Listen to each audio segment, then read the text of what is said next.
Je suis sûr que si vous n'avez pas encore de chat chez vous, après avoir visionné cette vidéo jusqu'à la fin, vous aurez soudainement envie d'en adopter un.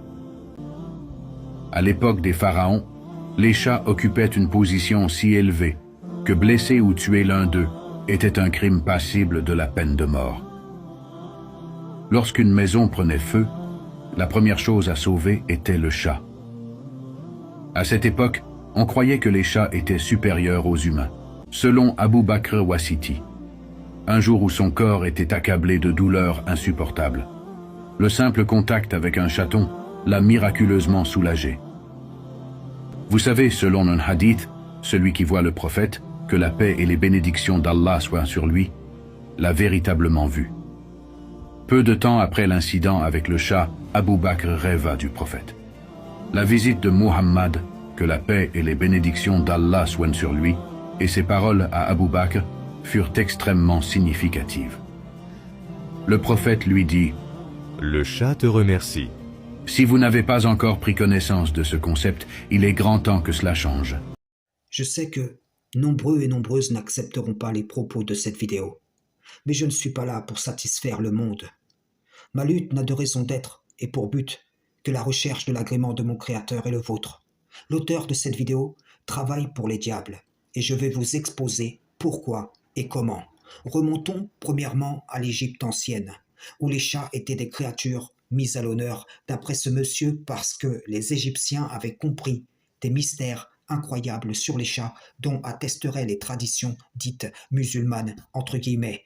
Ces mêmes traditions qui prétendent que les chiens feraient fuir les anges attesteraient donc de pouvoirs particuliers détenus par les chats, mais en réalité le chat est simplement un véhicule de prédilection des djinns shaitan.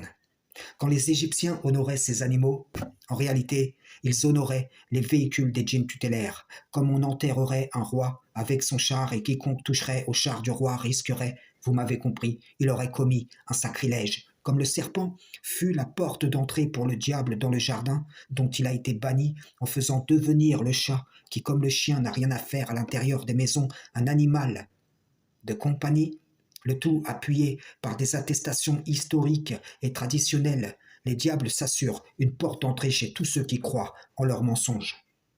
Ce ne sont pas les chats qui ont des pouvoirs, mais bien les diables qui manipulent dans les véhicules que sont pour eux les chats.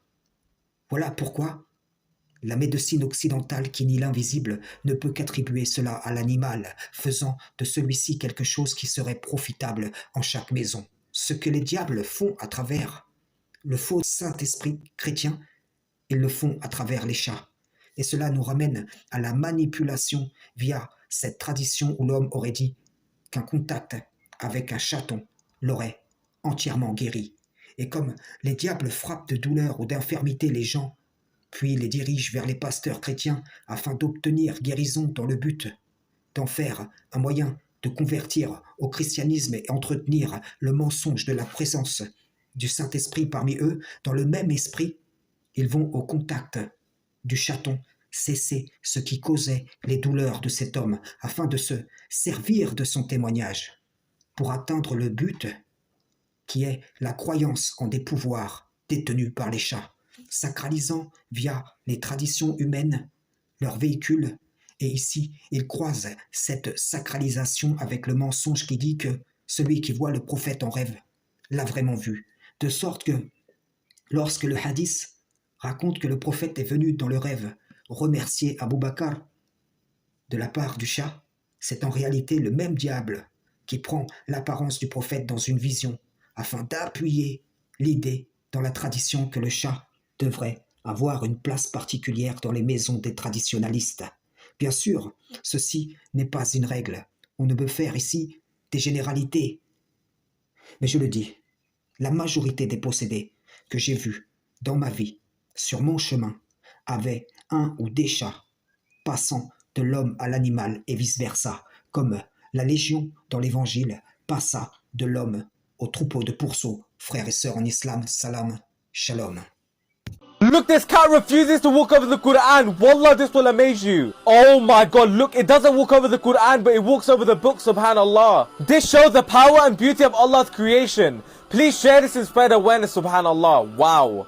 Le chat, il est trop bizarre parce que regarde, là il est normal, il a rien. Et du moment que je mets le Coran,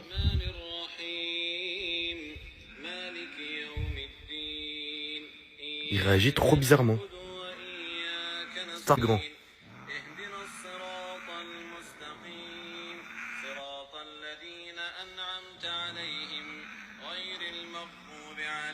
Et je mets en pause, il arrête.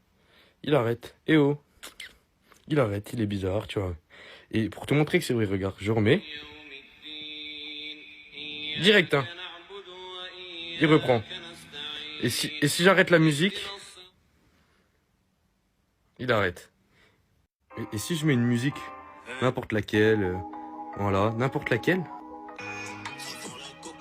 il fait rien. C'est le même son, hein, enfin le volume de son, il fait rien. Sopranala, Dieu est grand. Boubou. Je te jure. Et là, si je mets le Coran, regarde-moi ça.